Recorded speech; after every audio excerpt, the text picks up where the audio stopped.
नमस्कार, मैं कैलाश शर्मा एक बार फिर उपस्थित हूं आपके सामने संस्कृत का एक नया विषय लेकर, जिसका नाम है उपपद विभक्ति। आइए सबसे पहले जानते हैं कि विभक्ति किसे कहते हैं। संस्कृत व्याकरण में संज्ञा, सर्वनाम, विशेषण आदि शब्दों के बाद लगा हुआ वह प्रत्यय या चिन्ह विभक्ति कहलाता है, जिससे यह पता लगता है कि उस शब्द का क्रियापद से क्या संबंध है। जैसे रोहितः कलमेन लेखम लिखति, रोहित कलम से लेख लिख रहा है। रोहितः इसमें प्रथमा विभक्ति है, ये कर्ता है। कलमेन इसमें तृतीया विभक्ति है, ये करण कारक है, साधन है। लेखम इसमें द्वितीया विभक्ति है, ये कर्म है। तो इन शब्दों के आगे लगे हुए ये विसर्ग, एन, अम इत्यादि प्रत्यय विभक्ति कहलाते हैं। विभक्ति दो तरह से प्रयोग में आती है, पहला कारक विभक्ति के रूप में और दूसरा उपपद विभक्ति के रूप में। कारक विभक्ति क्रिया के आधार पर संज्ञा आदि शब्दों में लगने वाली विभक्ति को कारक विभक्ति कहते हैं। जैसे छात्र संस्कृत की पुस्तक पढ़ता है, छात्रः संस्कृतस्य पुस्तकम पठति। तो पठति क्रिया के आधार पर कौन पढ़ता है? छात्र। क्या पढ़ता है? पुस्तक। किसकी? संस्कृतस्य। ये विभक्ति क्रिया के आधार पर आई हैं, तो इन्हें हम कहेंगे कारक विभक्ति। दूसरा है उपपद विभक्ति। अन्य पदों के आधार पर लगने वाली विभक्ति को उपपद विभक्ति कहते हैं। ये विभक्ति क्रिया के आधार पर नहीं लगती, बल्कि वाक्य में प्रयुक्त किसी शब्द के आधार पर लगती है। जैसे गांव के चारों ओर वृक्ष हैं, तो यहां इसे देखकर लग रहा है कि गांव के, इसमें षष्ठी विभक्ति होगी ग्रामस्य, लेकिन इसे संस्कृत में लिखेंगे ग्रामम परितः वृक्षाः सन्ति, गांव के चारों ओर वृक्ष हैं। ऐसा क्यों हुआ? क्योंकि ये शब्द है परितः, जिसके साथ इस शब्द का प्रयोग होगा उसमें द्वितीया विभक्ति होगी, तो ये है उपपद विभक्ति।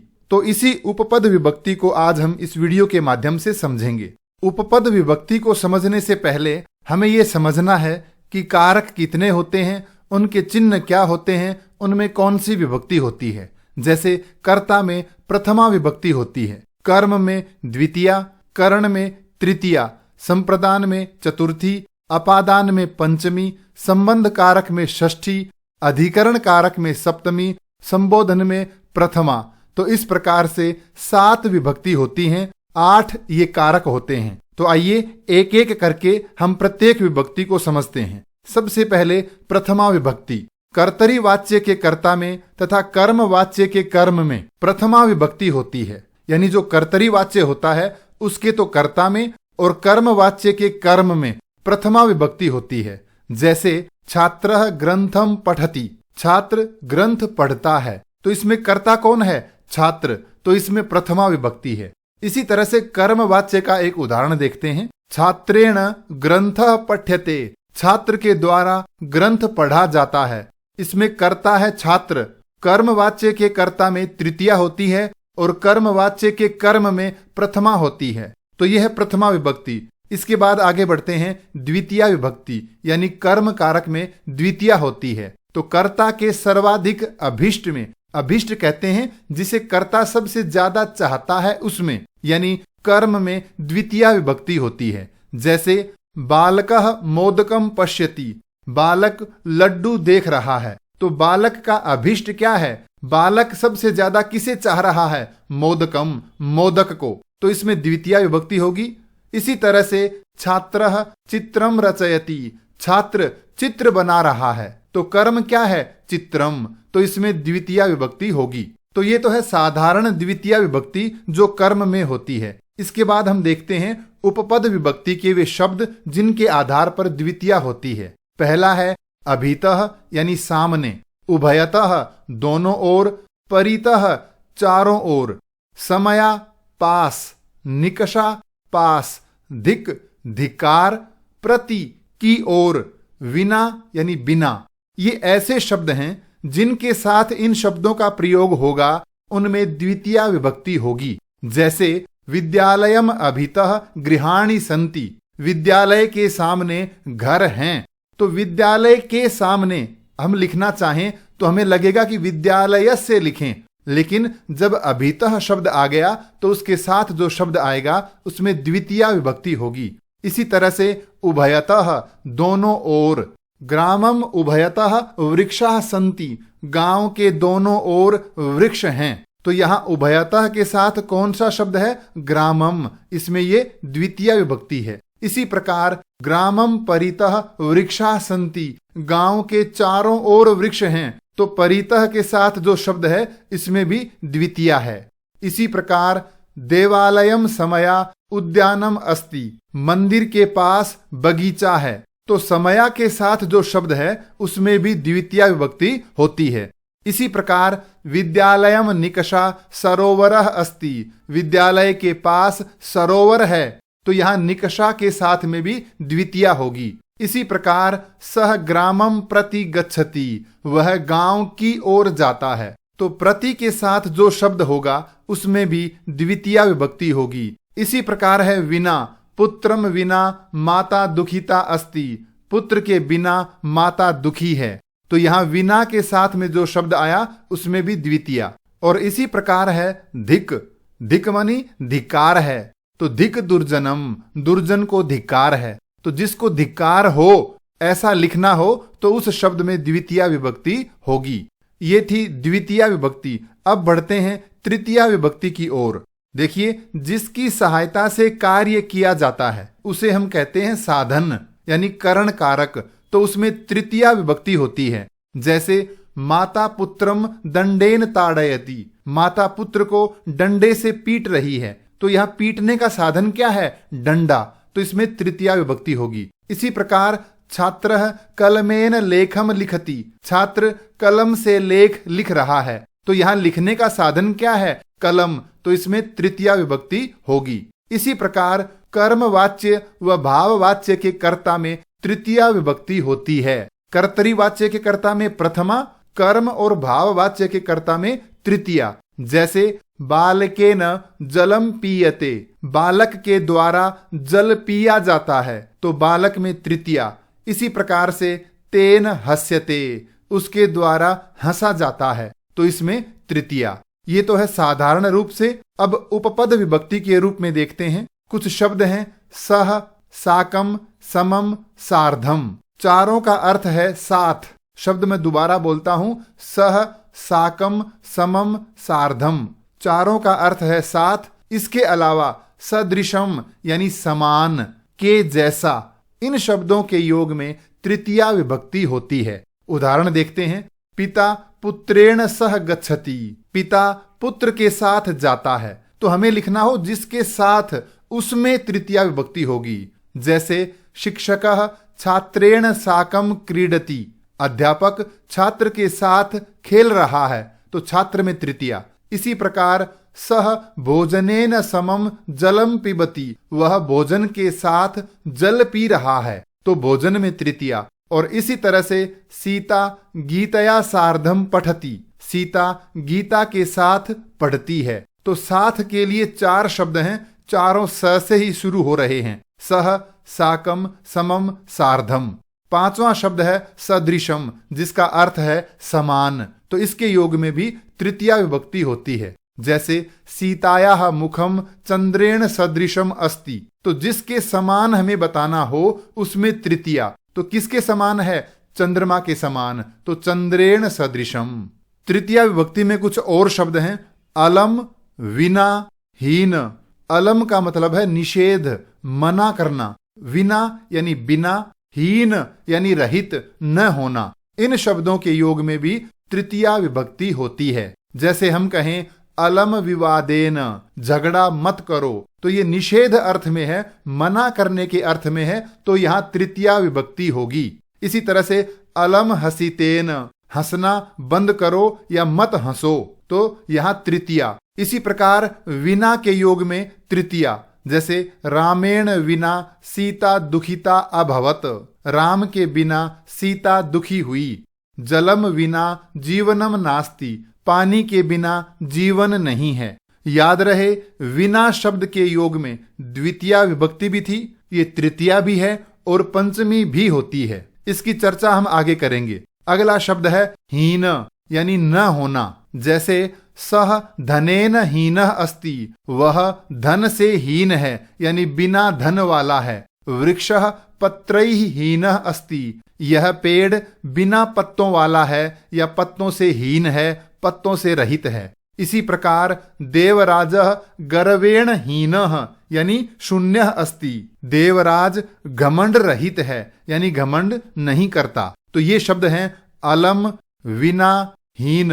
तो अब ध्यान दें, एक शब्द बार बार आ रहा है विना, इसे हम देखते हैं। तो विना शब्द के योग में द्वितीया होती है, तृतीया होती है, पंचमी भी होती है। कैसे, आइए देखते हैं। जलम द्वितीया, जलेन तृतीया, जलात पंचमी। तो तीनों में से हम कोई एक लिख सकते हैं। जलम, जलेन, जलात विना जीवनम न अस्ति, यानी जल के बिना जीवन नहीं है। तो विना शब्द के योग में तीनों में से कोई एक लिख सकते हैं। कौन कौन सी विभक्ति होंगी?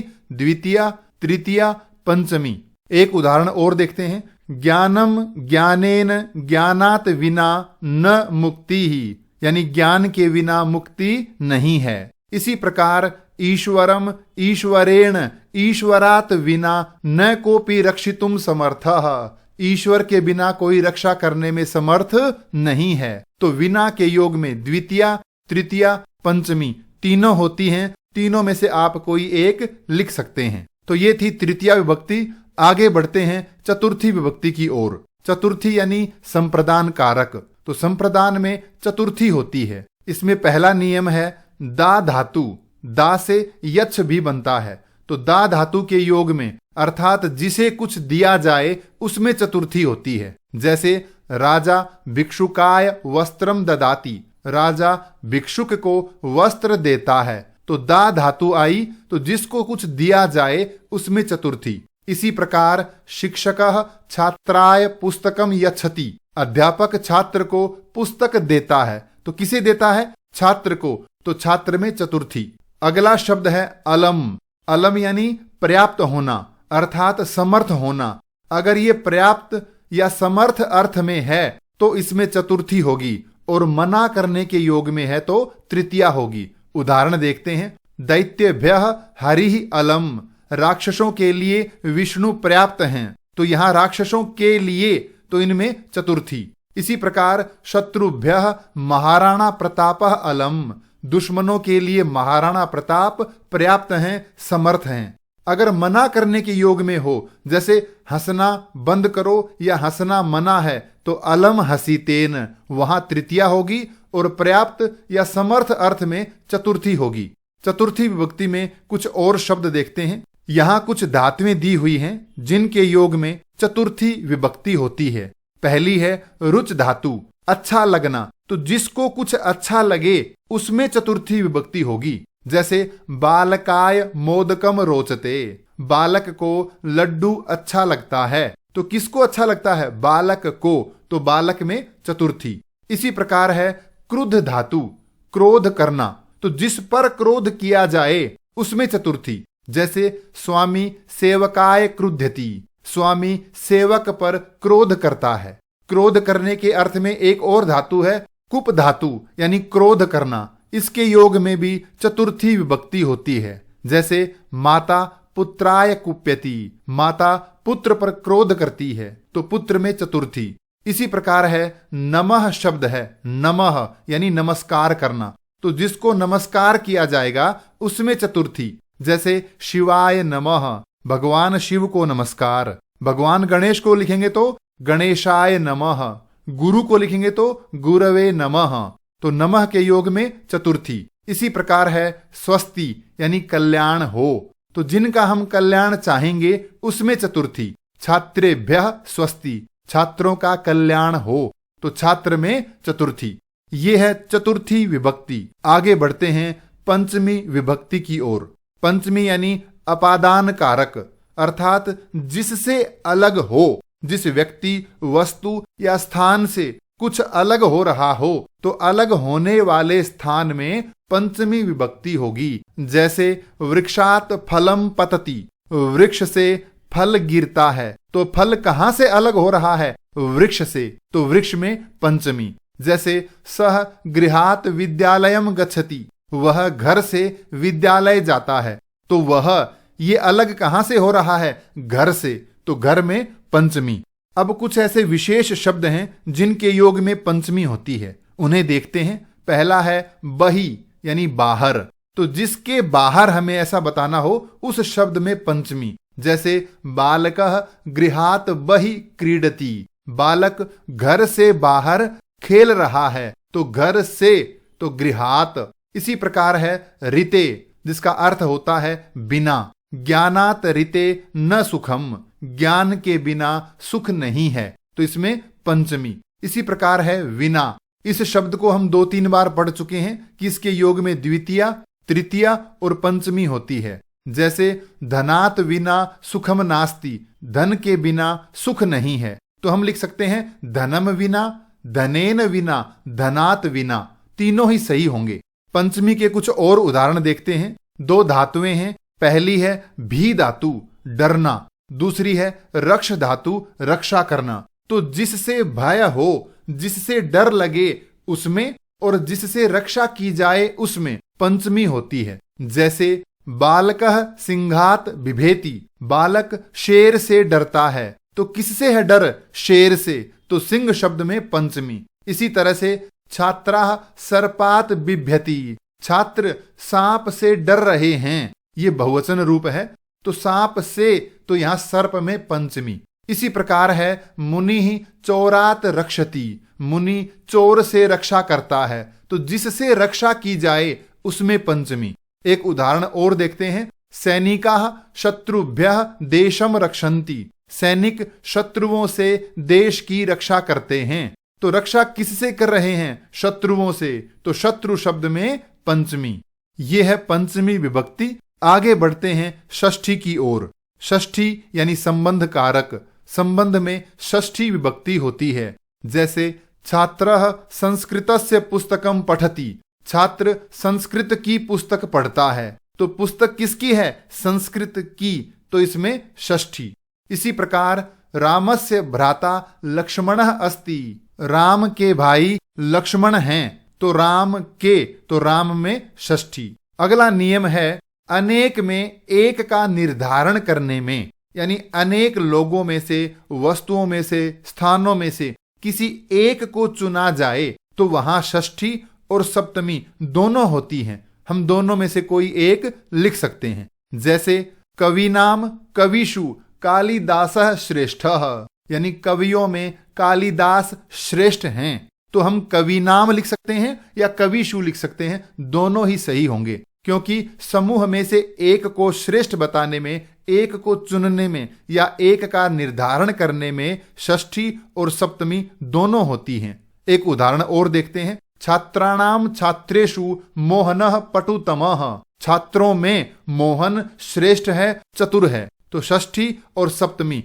दोनों कर सकते हैं। आइए षष्ठी के कुछ और शब्द देखते हैं। यहां दिए गए शब्दों में षष्ठी होती है। जैसे अधः नीचे, तो जिसके नीचे ऐसा बताना हो उसमें षष्ठी।